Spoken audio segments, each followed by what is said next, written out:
So game 3 is in the books, and the Florida Panthers have taken a 2-1 lead over the Edmonton Oilers in the NHL Stanley Cup Finals.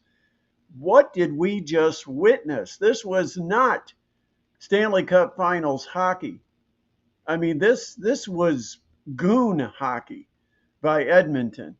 They played completely undisciplined, took way too many penalties, tried to get an edge by getting in cheap shots in retaliation, which of course cost you penalties.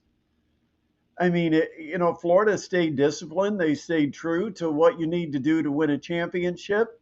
And despite the fact that last night in the game, Edmonton outshot Florida, they had more hits, they won more faceoffs, they had the same number of takeaways, they had more block shots. They couldn't win the game because they kept Florida on the power play all night, which has an effect a couple of ways. Number one, certainly it burns more energy on the penalty kill, but it also takes a lot of your best defensive players and then makes them have to rest on the 5-on-5, and eventually they had to rest on power plays. And Florida took advantage. 6-1, the Panthers, with a dominant win in Game 3. What does it mean for the rest of the series? Let's try to figure that out. Welcome to the Sports Rush with Brett Rump. And, of course, we keep you up to date with what's happening in the sports world, especially with the focus here on Northeast Indiana and Indiana. We've got a Game 3 coming up in the NBA Finals tomorrow night here in Indianapolis, just a couple of hours down the road, and we'll talk about what to expect in Game 3 of the Pacers OKC series. But first, let's continue to break down what happened last night. First of all, Florida came right out and set the tone early. They attacked the net. They get a loose puck in front of Stuart Skinner, and a little scramble. Skinner ended up completely lost on the play, left the net completely wide open. And as a result, you had Marchand burying it for a 1-0 Florida lead less than 1 minute into the game. And then the Panthers went to their defensive game plan, which they do very well in the playoffs. They really were keyed on Connor McDavid and Draisaitl, and they kept those two guys from doing a whole lot. Like pretty much Draisaitl had the same issues in last year's series, and as a result, Florida held on to the lead and continued to extend it.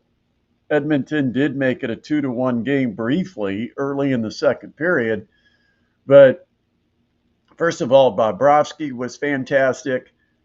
Man, what this guy has done for Florida to give them a guy behind them that when they do pinch and they take those chances in the offensive end with their defensemen, if they get caught with an odd man rush, Bobrovsky is as good a guy as any in the National Hockey League at bailing you out and being a backstop when you need a backstop. And he was terrific last night. Skinner, not so much. I mean, he gave up a goal to Carter Verhaeghe, and I don't know if it was a better shot by Verhaeghe or if it was a mistake by Skinner. But first of all, watching it in real time, and this was the second goal of the game for Florida in that first period. And when I watched it live, I thought Verhaeghe went to the wide side of the net. And I said that because watching the game live, it looked like Skinner had left the whole half of the net to his left wide open. And then they showed the replay from behind Verhaeghe. He actually shot it on the side that Skinner was protecting. And he still snuck it in just under the crossbar, inside the left post, right up in the corner where it kind of rattled off the metal, took a shot right straight across the goal, hit the right post and in. Unbelievable shot by Verhaeghe. But if you look at who scored the goals last night for Florida, the stars stepped up.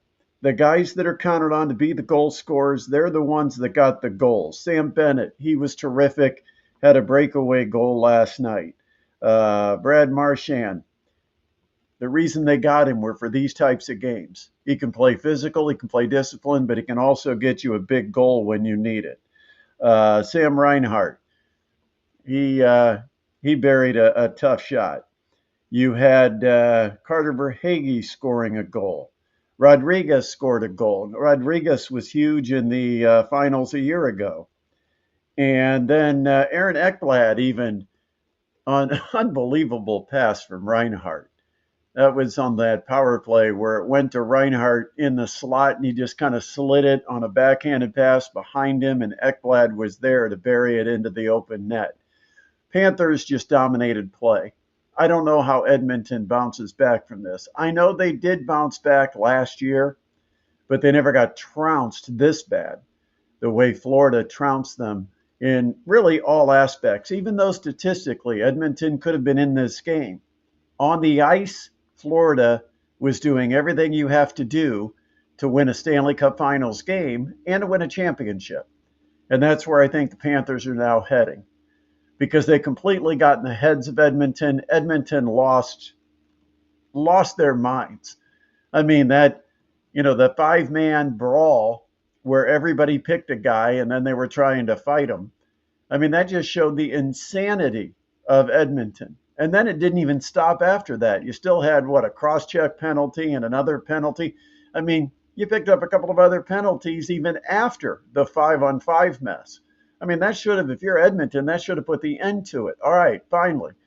We stood up to them. They stood up to us, mano a mano. And Edmonton got their butts kicked in that little melee. I don't know if any of the Edmonton players actually won their one-on-one battle with the Florida Panthers guy they decided to pick on. This was just domination. And you got to feel good if you're a Panthers fan, because now you're in the heads of Edmonton. Obviously, the Panthers look like champions, and last night Edmonton looked like chumps. They'll play game 4 of the series coming up on, Friday night? Got a couple of days in South Beach. What a tough way to recover from a loss for Edmonton, is to chill at the beach for a couple of days. All right, so Pacers, Oklahoma City. Good news for the Pacers today. Tyrese Haliburton returned to practice, and he looked fine. Of course, he had that limp at the press conference after the game the other night, Sunday night, but he looked fine at practice today. Should be no problem to go for the Indiana Pacers tomorrow night. Should be no effect, whatever it might have been. I actually wonder if this was a little gamesmanship on Tyrese Haliburton's part. Was he limping just to play with the media or play with OKC and make them think that something was up? Just because, I could see Tyrese Haliburton being the type of personality that would think, we're under such scrutiny here in the finals. They watch our every move. I'm going to prove that they're watching us. I'm going to just give a little bit of a subtle limp in and out of the press conference and watch the reaction by the media, because he looked 100% like nothing was going on. And when Rick Carlisle was asked about Tyrese Haliburton and asked if he had an update on Tyrese Haliburton's condition on a radio show down in Indianapolis, Rick Carlisle said no. That was it. Never gave another word. Do you have an answer to the question about Tyrese Haliburton and how he is doing? He was showing a limp after the game the other night. Can you give us an update? No.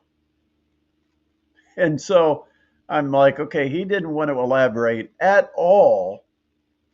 Was the whole thing kind of set up as a prank on the media, just to see how big of a story will this become if he doesn't talk about it? There wasn't an injury on the court. He didn't have to leave the game at any point. But I'm just going to give a little bit of a limp in and out of that press conference and see how much the national media runs with it. And, if that was his plan, it worked. But he looked 100% at practice today.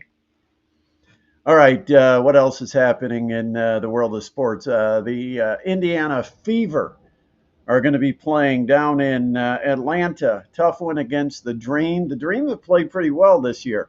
And of course, the Fever still without Caitlin Clark and Sophie Cunningham. They'll both miss the game. But that game is taking place tonight. Of course, our old buddy John Nolan. I don't know if I should say old buddy because it sounds like he's either a former buddy, like we don't like him anymore, or he's old, and neither is true. But John Nolan will be providing the play-by-play on radio in Indianapolis for the Fever versus versus the Dream. The game is televised on ESPN 3, which I don't know if that's ESPN Plus. Is it the same thing? I mean, ESPN Plus used to be ESPN3, but according to the WNBA and the ESPN app, it says that this game's on ESPN3. So, okay, we'll look for it. Speaking of old buddies, former Tin Caps broadcasters, Mike Monaco is going to be calling once again the College World Series. And a big shout out to Murray State and Graham Kellum, who was a former Garrett Railroader and a former St. Francis Cougar, who then finished his college career or is finishing his college career. It's not done yet. He had back-to-back nights where he got the save, and Murray State advanced to the College World Series with a series win against Duke. Murray State. I mean, this is a program just like Purdue Fort Wayne. I mean, they've got a little ball field where the coaches have to cut the grass and the players and coaches have to rake the field and put out the tarps. And so Murray State is going to be in Omaha, and they will open up their play, I believe, on Saturday afternoon. I'll have to double check the schedule, but Murray State has made it to the College World Series. Awesome, and a big part of that reason why, Graham Kellum, the proud product of Garrett, Indiana.